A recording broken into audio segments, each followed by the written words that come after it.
Hi Sloths, and welcome to an update video. Now, I've got something really cool to tell you all, so let's just jump straight into it, shall we? So, I have actually partnered with a Pixelmon server called The Hut. The Hut is a great Pixelmon server. It may be really new, only just came out, but it is already so cool and fun. I've been enjoying my time on it. So, let's just get into it, shall we? So, my channel is not going to change. I'm not going to be doing like regular Hut videos. It's not going to be like some sort of new series as such. I'll probably do videos on it every now and then, maybe once a month, maybe only for events, or, you know, just if they ask. If they ask, I will do a video. Okay, so what does this server have so far that is so brilliant? Well, they've got EV training, for starters, in case you're really competitive and you like EV training. So, there's also shrines for the legendary birds, Arc Chalice, the Ilex shrine as well, for Celebi, and it is all really cool. I just saw the new legendary birds shrine last night, and it is so cool. And I think they've pretty much finished it now, so that's going to be really cool to go and look at now that it's all fully finished. Now, Poke Hunts, which is basically where you go and you find certain Pokemon with certain IVs, or with like certain IV percentages or something like that, and maybe a certain size as well, I think. And then obviously you get rewards from catching that Pokemon. Now there's also crates, so you can vote for a server on 7 different server voting websites, like Planet Minecraft and that. Doing that will give you crate keys, which you can then use to go and get rewards from vote crates.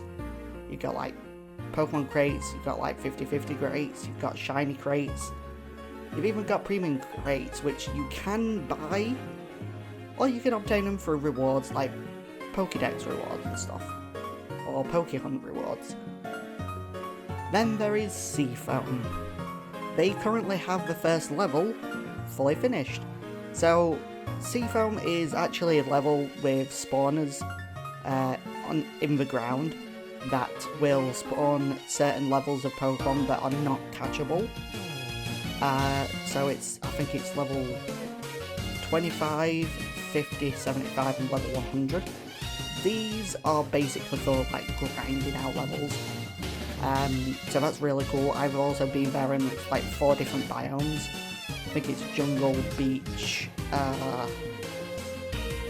like either snow or maybe like mountain or something.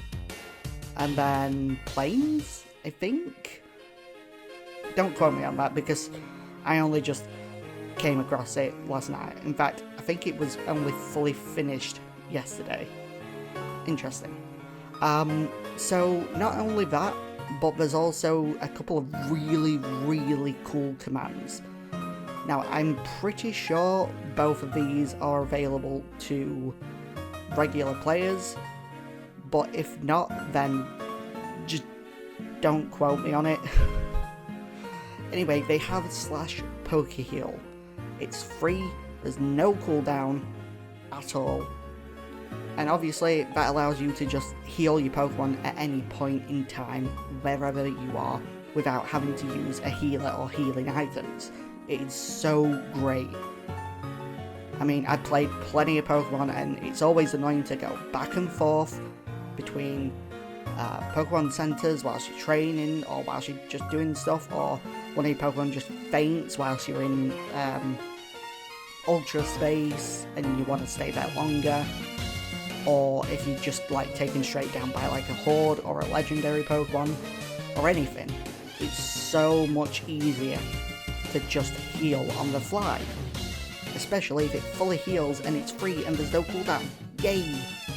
So there's also PC, which again is free with no cooldown.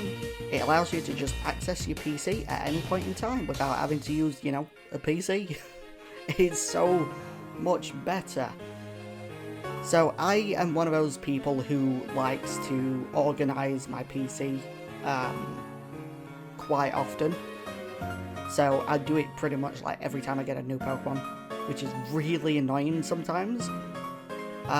Especially if I get loads of Pokemon all at once. However, with /PC, you can do it as soon as you get a new Pokemon, instead of having to like wait until you finally get to a new PC. Yay. So what else do I have? They've got Wonder Trade. If you don't know what Wonder Trade is, you put a Pokemon in, you get a Pokemon from it. Random. It's basically anyone can then just like trade a Pokemon across the entire server, and whatever Pokemon someone else has put in, you could get it. Interesting. They've also got the Global Trade Station, which is, I don't want to say it's the same, but you can like sell items, sell Pokemon. I actually recently got like a Master Ball for like 5,000 Poké-Dollars, but I think that was very generous. I think Master Balls would probably be worth a lot more than that. So yes. Then there is Random Teleport. Obvious what that does. It's actually been made larger, like the radius of it has been made larger recently, because I actually did it and then I actually spawned in spawn, which is kind of silly. So yeah, it's been expanded. It's a lot further out. I think the farthest I've been is like 7,000 blocks away from my home, which is brilliant. And I think my home is like 2,000 blocks away from spawn, so give or take maybe about 10,000 blocks, maybe more, for Random Teleport. It could be expanded in the future, but I don't know if or when that's going to happen, so don't ask me about that. Then there is the free move relearner. I love free move relearners. So usually in Pixelmon you have move relearners or transfer tutors, or whatever you want to call them, and you have to pay like diamonds and iron and rubies and emeralds and all sorts of other minerals and ores and metals or whatnot to be able to purchase these moves. And it's so annoying because you'll find them randomly on the fly outside your house, maybe a few thousand blocks away in the middle of nowhere, and you don't have, you know, the stuff I need to actually get any of these moves. So then you have to go all the way back, and by the time you get back it's already despawned. Even if it's like right outside your house and all you're doing is just going back into your house for like 2 seconds. You come back out and it's already gone, which really frustrates me. I think you might have seen that before happen in one of my Pixelmon Reforged episodes. Anyway, yes, it is free, there's no cooldown, you can do it with as many Pokemon as you want, there's no limit to it, it is amazing, and it's at spawn, and it's not hard to find either. In fact, it's labelled with Move Relearner, Market Move Relearner, or something like that. Anyway, it's so good. I have been using this non-stop for all my Pokemon, basically. Then you have Dex Rewards. Dex Rewards is a pretty common thing now, as well as crates. Basically, you fill a certain amount of Pokédex entries or whatnot, you catch a certain amount of Pokemon, or you see a certain amount of Pokemon, and you get rewards from the percentages of that. I think it's like 1%, which I already have, 10%, which I already have, and it's probably something like 20, 25, 40, 50, blah blah blah blah blah, up until 100. And you can use that to get rewards, you can use that to get crate keys and kits and stuff. It's so cool. Also, it's just, there's a market as well. You got TMs, all the TMs I'm pretty sure. You've got balls, pretty much most of the balls. You've got blocks, and all the other little bits and bobs. Unfortunately, they don't currently have evolutionary items, which I'm hoping they will do at some point. But considering how new it is, not many people are going to need like evolutionary items like straight away, like just yet. So I think there has been talks about adding it in, but I don't know when or if it's going to be added in, so don't ask me. But all in all, it's a really fun and nice community. I've been there a few days now, and I've had fun interacting with complete strangers. I know, that's not like me at all. I hate people. But it's actually been really fun, it's been really cool. We've all had, you know, like a little chat about random stuff. And that's what a community should be like. It should be fun, it should be nice, it should be caring. And everyone there has been very, what's the word? Very considerate, there we go. They've been very considerate about my arachnophobia. I've, you know, talked to a few of them about, you know, my arachnophobia and stuff like that. There's been points where people have actually got rid of Spinnerack for me. And Joltix as well, I think. And there's also people who have been like, don't worry, I'm not gonna like throw giant arachnids in your face, I'm not gonna like do any of that kind of stuff. No one there seems to be mean at all, so that's great. So with all that out of the way, what about the upcoming stuff? What's new? What we're gonna be doing soon? What knowledge do I have? Safari Zone. So we are currently working on a Safari Zone. It is in the works.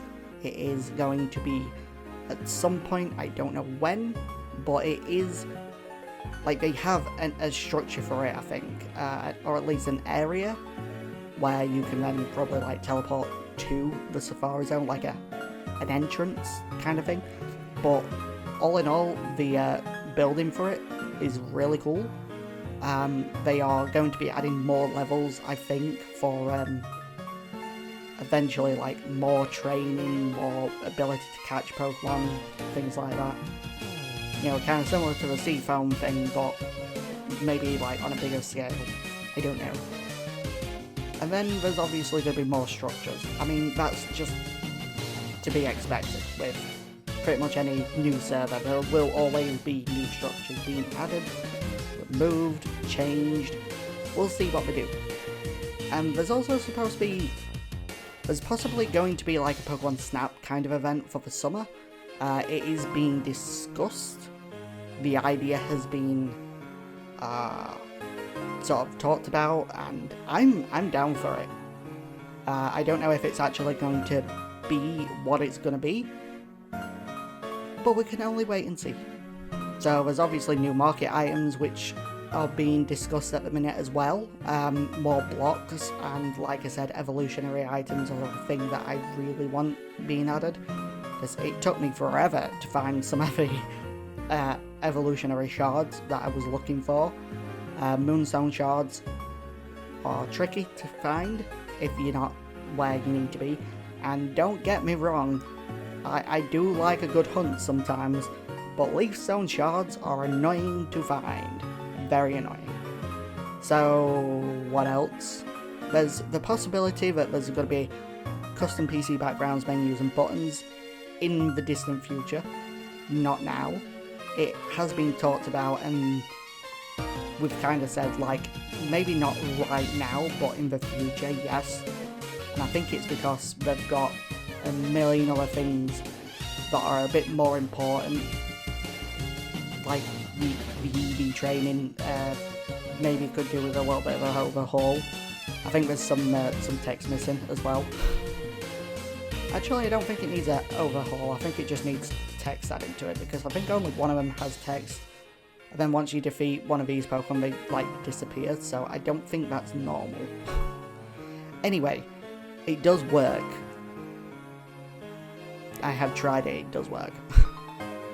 But there's obviously other things that they need to add more of first. So we'll wait. Like I said as well, the possibility of custom sprites and textures for Pokemon has been talked about. I've asked them if they want, you know, like custom sprites doing, or if they want to see like my custom, like my Nethermon, so that they could add that in as well. There has been talks being like, well, it's an interesting idea, but we'll see in the future, and blah blah blah blah blah. Usually that means yes, but obviously we don't know yet. It's a long way off. And then the biggest thing, and the thing I am most thankful for, this is an idea that I put straight away into it, and they are actually currently working on it, and it is one of their top priorities, and that is Arachnophobe mode. Now, I've been a massive fan of anything that has an Arachnophobe mode. An Arachnophobe mode basically is when a game or anything like that basically has a little setting that either changes or removes spiders, either completely in certain areas, changes how they look, how they react, how they behave, or even just straight up changes them into something less terrifying. Like, I think some have even gone as far to like turn them into like bunnies. Then there's Lethal Company that basically got rid of a spider model and just replaced it with text that said spider. Unfortunately, they still have the horrible spidery sounds, but you can't do everything, I suppose. But I don't know exactly how this Arachnophobe mode is going to work in the Pixelmon server, the Hut. My guess is that they will use some sort of like data pack or custom plugin that can like change the model and textures of like spider Pokemon, especially like Spinarak, Ariados, Joltik, Galvantula, Dewpider, and Araquanid, and also that new Tarantula. I don't know if that Pokemon is in the game yet, but I definitely don't want to come across it. And there might be even more Arachnid Pokemon that are like gotten rid of through this mode, so think about like Skorupi, Gligar, Gliscor. Obviously it doesn't happen with everyone, it's going to be a mode, or at least a setting that you can use. So not everyone has to have that on. So I could just have that on. I mean, it could be literally just for me at this point. I have stressed though that there's probably a million other people who love things like Pokemon books get really terrified when they come across like in-game spiders and stuff. And especially it is really horrible if you are down in an abandoned mineshaft and you are hunted down by a massive load of Joltiks and Galvantulas out of nowhere. I absolutely hate that, it's horrible. Also, on the topic of that, enormous and giant Araquanids randomly spawning in lakes and stuff, yeah, that is horrible. So normal like players can normally see these Arachnid Pokemon if they want, whereas other players can, you know, not see them. I don't know exactly how it's going to work. They are working on it. I'll probably get an update about that soon.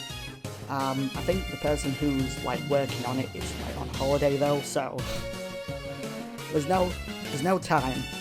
There's no like actual like date set for when that's going to be released, but you know, it's coming soonish, hopefully. Okay, now all the upcoming stuff and what they have so far is out of the way. I want to just quickly say kind of like what the partnering is going to mean for me and my channel. So I'm going to be promoting the server every now and then. I'll probably have it on my Discord every now and then. I'll make videos on it every now and then. I'll probably put it on my community tab on my channel as well every now and then.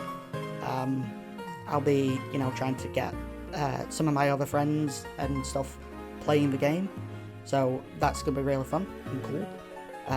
I've already played on the server with Enki and another person, and there's more to come of that soon. Then there's going to be me playing the server regularly, offline and online as well. And then there's also going to be like, so I'm going to have like a new community to spread my content to. And that's, I know it sounds kind of dumb, but that's one of the main reasons why I'm doing this. If I can spread my content to more communities and more people, then obviously we're going to have a better time. We're going to have more people, more interactions, and more cool suggestions and content coming up. So, yay! I could also help them with videos, they could also help me with some videos, as well as like custom content that I can help them with. So, like I said, pixel art, doing like custom buttons, menus, PC backgrounds, all that sort of stuff. That's obviously going to be in the future, not right now. But also, another reason, please don't call me a sellout for this, but there may every now and then be a promotional code that I might be able to obtain from them and give it to you guys who might want to use it to buy crates and in-game stuff, which would give me potential revenue. But you know, it's not something I'm going to be pushing super hard because I know not everyone likes that. I myself don't really like things like that, but if I can generate a little bit of more revenue, I can then get bigger and better things for the channel. Like something I am currently working on, kind of. I won't spoil that surprise for you. Yes. Anyway, I think that's going to be about it for everything I wanted to say. So thank you so much, The Hut, for approaching me and asking me if I could do these things. I've really enjoyed my time with you so far, and let's make more content in the future. Yay! So please like and subscribe, it's always free, and I'll see you later.